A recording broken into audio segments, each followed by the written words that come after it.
So I am here to talk to you about queerituality. Let me start with a quote.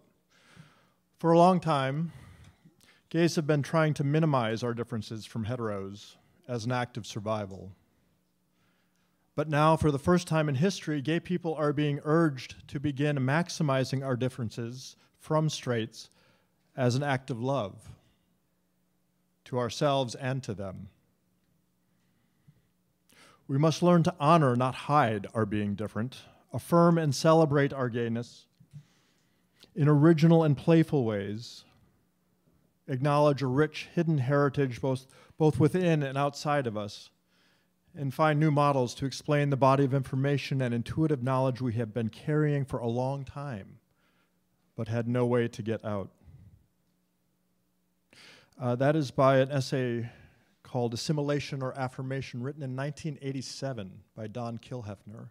And Don was among the group that founded the Radical Fairies. He was part of the gay liberation movement in the 70s, written at a really complex time for the gay community, because this was right as the AIDS epidemic was starting to hit its zenith, the zenith of its horror, undermining the progress that had been made in the 70s in gay liberation. And Don was concerned then about assimilation. How much more timely is that concern now, as Gary was articulating, given the victories in civil rights for LGBTQ individuals and families over the past decade, marriage equality, the speed with which that's happening across the country, that Ed is our mayor now. I mean, just so much progress that I think, yes, this was a lot of work to get here, but at what price? As our place in society is increasingly affirmed, as our right to be here is acknowledged by more and more people around us, and I love the bubble that Seattle is. I moved here on purpose, right? This is a queer bubble. There's been more space for us here in Seattle than in most places, going way back, a century or more, from the founding of Seattle. More and more, society at large is saying, yeah, okay, you belong here too. So what do we do with that? And how do we maintain our sense of identity and our community as gay men?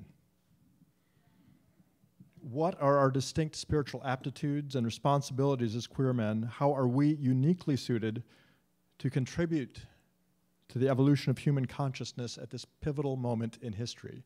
So yeah, I want to talk about some absolutes. And before I get into queerituality, I need to define spirituality, which is rather an ambitious undertaking to define spirituality. So let's go even further. Let's just start with the truth. What is the truth, capital T? What is it all about? Here's my take. It is all of this is about life, capital L, reaching up from the earth through what is finite and transient, through this incarnation, i.e. us, in order to become aware of what's infinite, that is itself, and this is the mystery, that's also us. Right? I will claim that what it's all about is life reaching up through us to become aware of itself. That's what this experiment is about. And spirituality is our lived experience in relation to this truth. It is how we be in the world, how we experience being related or not to ourselves, to others, to the world, both natural and cultural, to the universe. Spirituality is our lived experience of relationship. And as such, it necessarily defines how we think and act in all other spheres of our life. It is not necessarily a positive, warm, fuzzy, hallmark experience. That is not the nature of spirituality in my book. It can be defined as much by a sense of alienation or anxiety as it can be defined by an experience of connectedness. It can be defined as much by emptiness as by joy. Right? I've heard it said that religion is for those who believe in hell. Spirituality is for those who have been there. For most of us, I think spirituality is all of these things. Depending on the moment, our spirituality can be composed of all those experiences. It is a symphony of the entire range of human experience.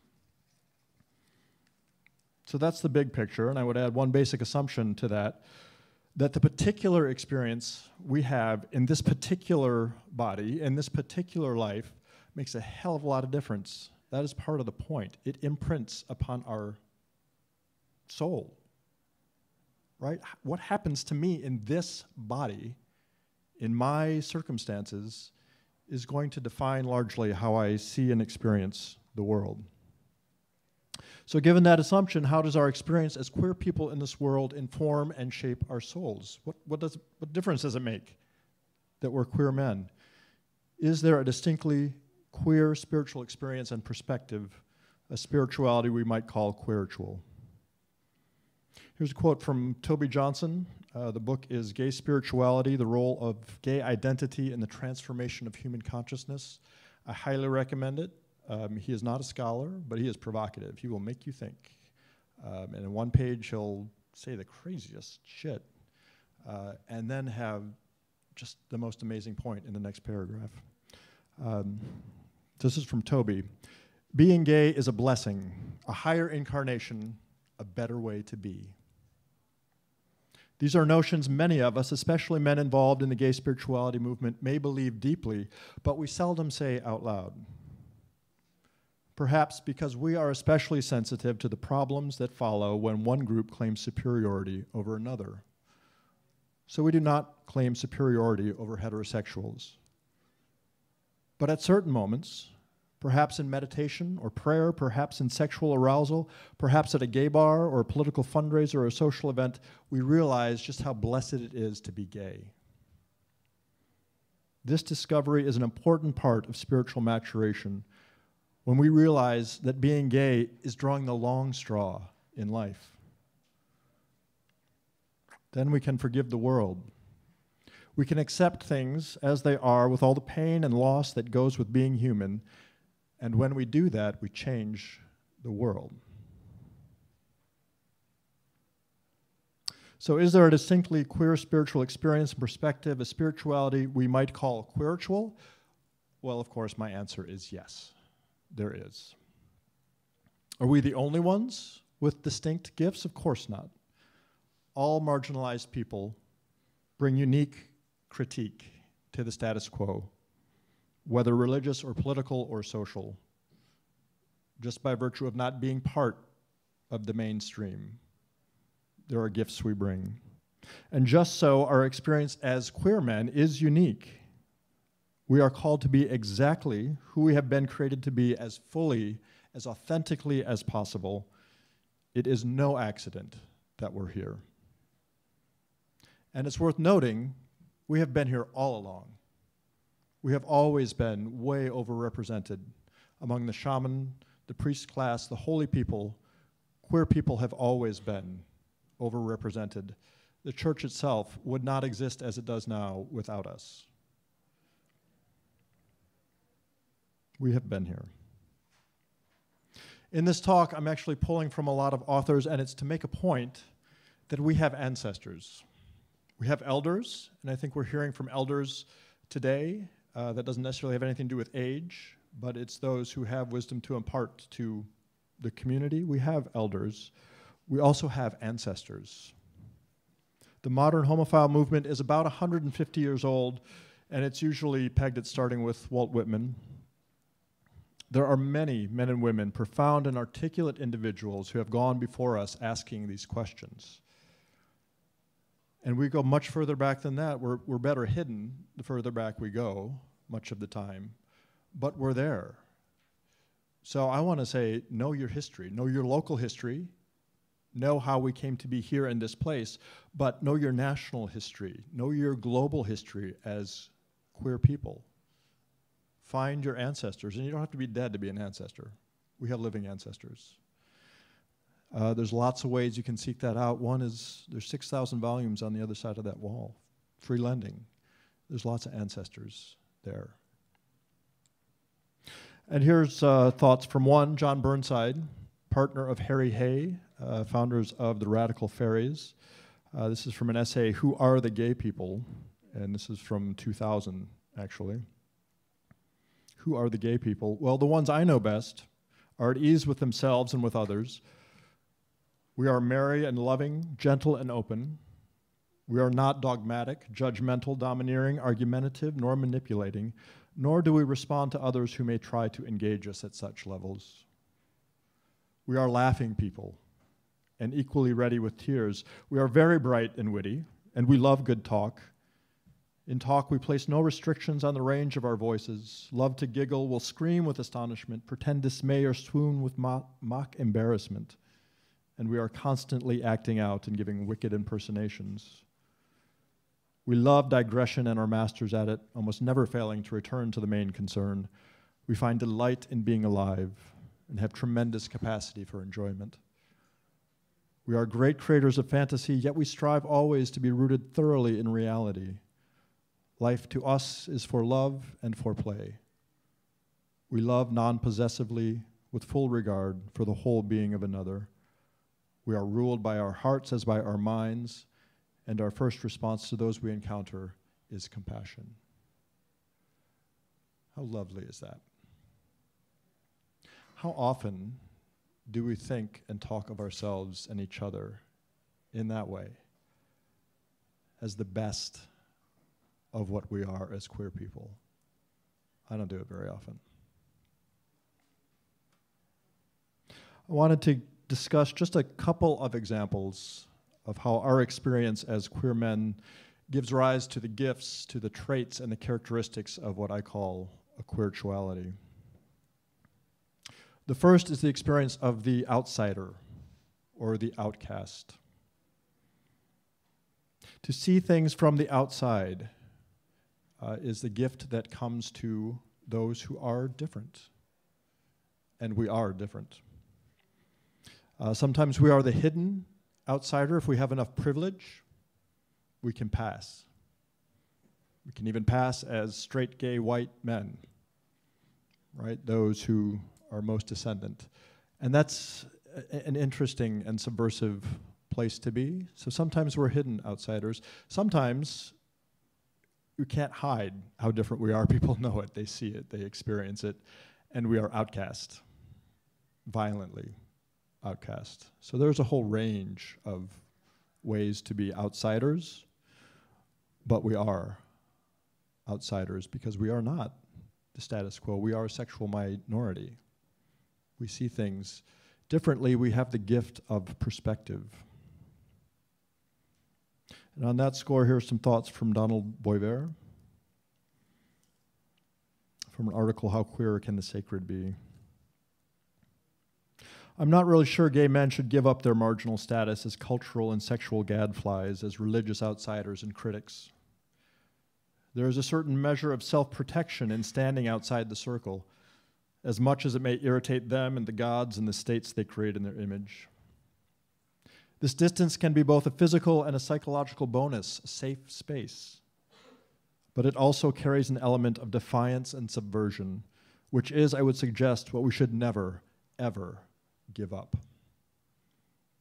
The gift of perspective to see from the outside is subversive, and it is needed by our culture, by any society. It must have people who see things differently, who can bring the challenge, or there's no growth, there's no change. We are among those people for our society, for our culture. But it is not merely about, it doesn't have to be simply about rebellion or defiance. There's value in that. We can go further, however, and make it about transformation and reconciliation. As queer men, we have the capacity to experience exclusion and condemnation, being marginalized, and to know that such actions are not in keeping with the truth. Knowing what it is to be excluded and yet choosing to manifest unconditional love and acceptance is transformational of the other, for us, but also for the other. It is transformational when we refuse to be the next victim, become victimizer. Right? That is the way of history. The oppressed become the oppressors. The colonized become colonizers. The abused become the abusers. It just goes on and on.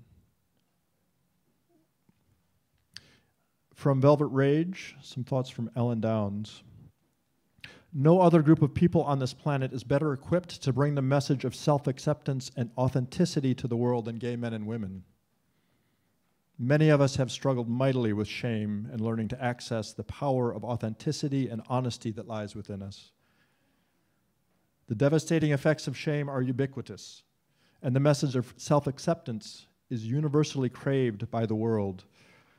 As gay men, we are uniquely qualified to bring the message of compassion, forgiveness, and self-acceptance, for we have been there, and we know how important it is to be proud of who we are.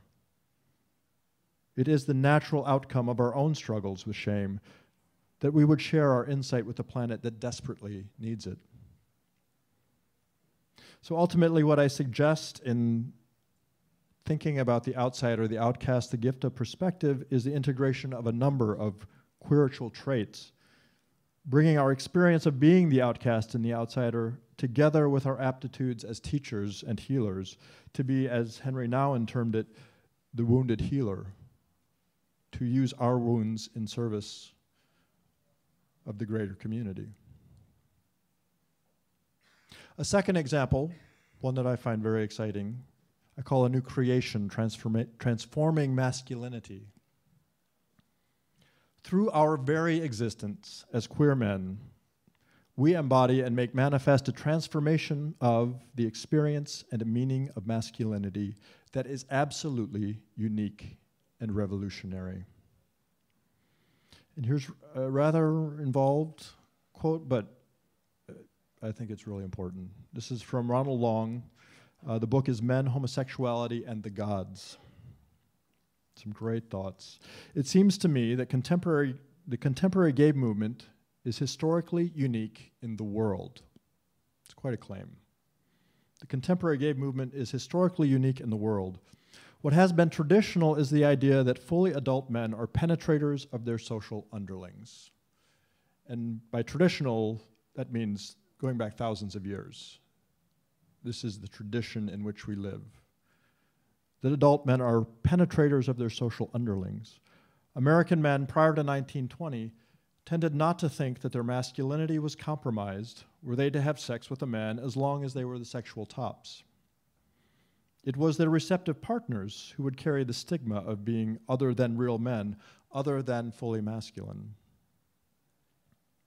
The introduction of the homosexual label, arising in the late 19th century, resulted in classifying a group of men whose masculinity had not hitherto been put into question by having sex with a man, the tops, with perverts and inverts, as they were known, the bottoms. What this realignment of classification potentiated was the possibility for homosexual men as a class, arising as a distinct class of human beings, whether they were sexual tops or sexual bottoms, to lay claim to the full masculinity that had hitherto been accorded only to the top. All right, are you following that? That the creation of the label homosexual actually bonded tops and bottoms into one community, eventually making it possible for bottoms to claim being fully masculine, which is extremely countercultural. He says, I can hardly underestimate the importance of this idea. By identifying tops with their bottoms, a realignment had taken place by which the bottom could now be identified with the formerly unstigmatized tops. It seems to me that this is precisely what the modern homophile movement represents, sexual bottoms for the first time in history laying claim to the non-stigmatized masculinity of the top. It's as if gay pride was announcing that bottoms are real men too. This is epoch-changing. This is not a small thing. For thousands of years, our culture has been dictated by the idea that to be male is to penetrate, to dominate, to have dominion over, to have power over, to control. That's what it means to be a man. That is what's driven Western culture. Actually, what we consider recorded history, most of it with rare exception, is defined by that principle. What we do by our very existence is redefine masculinity as both penetrative and receptive. Both the phallus and the flaccid penis are both fully masculine. Some would say this makes fucking a political act, and it does, for sure. It is political for a man to get fucked. But it's more than that. Another book I highly recommend is called Dancing Around the Volcano by Guy Kettlehack. Fascinating book about reclaiming our erotic lives.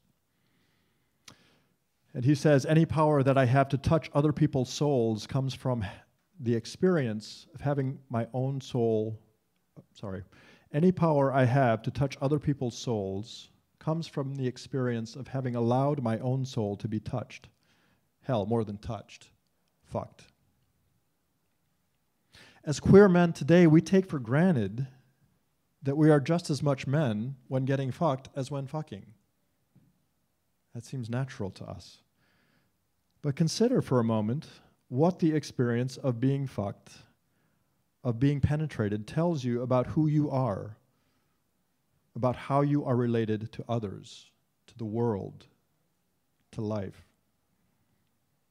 Consider for a moment what it is, what it's like to know both sides of that coin, to penetrate another and to be penetrated, to know both of those experiences.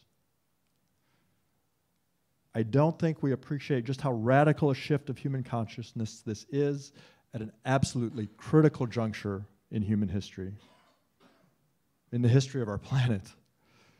At a point when our species and our planet are progressively being destroyed by the corrosive and death-dealing nature of a purely penetrative masculinity, we embody a new way, a new possibility, right? And it's not anything that, it's not a personal accomplishment. We were born this way, to coin a phrase. And it's simply by being who we've been created to be that we are changing the world. Part of this gift lies simply in the affirmative experience of our sexuality, also a big deal. Integrated sexuality, living in our bodies, healing the alienation and the oppression of queer people, of women, of the earth, that happens when our sexuality is split off and repressed, which is still the norm, at least in American culture. Those are just a couple of examples of what I mean by queerituality. There are many more that we could talk about. That we are peacemakers, that we are mediators, artists, healers, holy fools, tricksters. There are many characteristics. The point I really want to make is that you are a gift of evolution. And it's not a mistake that we are here now, that you are here now. What do you find queeritual? What is your genius? What trait, what characteristic, what way of being in the world that is transformational is yours? That is your responsibility. That's what you're doing here. So I want to give you a charge, as they say in the church, a charge to be faithfully subversive. By virtue of our queerness, we are all called to be faithfully subversive. I charge you to commit one subversive act each day to be agents of the evolution of human consciousness, to act in a manner that reflects the fact that we are directly and intimately related to all and everything we encounter each day. That is subversive. To live in the truth. And I'll leave you with what the Queerituality group that we did here for 5 years adopted as its creed, and it is from Leaves of Grass, surprise, surprise, Walt Whitman. This is what you shall do. Love the earth and sun and animals, despise riches, give alms to everyone that asks. Stand up for the stupid and the crazy. Devote your income and labor to others. Hate tyrants. Argue not concerning God. Have patience and indulgence toward the people. Take off your hat to nothing known or unknown, or to any man or number of men. Go freely with the powerful, uneducated persons, and with the young, and mothers of families. Read these leaves in the open air of every season of every year of your life. Re-examine all that you've been told at school or church or in any books. Dismiss whatever insults your soul.